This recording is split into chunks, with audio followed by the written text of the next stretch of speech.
13 прекршочни постапки за физички лица, како и десетина за правни, изрекле струмичките општински комунални инспектори и инспекторите за животна средина за загадување на воздухот во последните 2 месеца.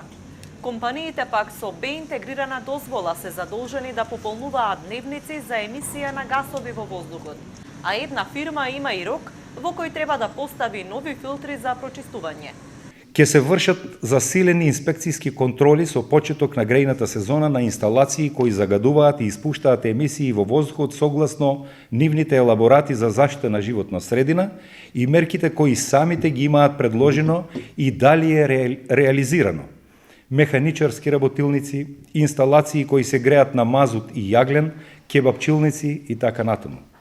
Градоначалникот Јаневски смета дека контролите ќе бидат поефикасни со асистенција на полицијата, бидејќи инспекторите честопати имале закани и не можеле да ја извршат работата.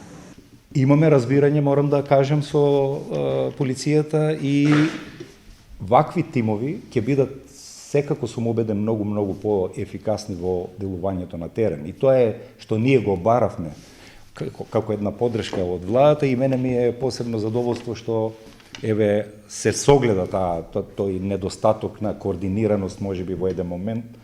Општината почна со постапка на гасификација на околу 8 објекти кои се под ингеренции на локалната самоуправа, а Министерството за животна средина го финансира и гасифицирањето на општата болница.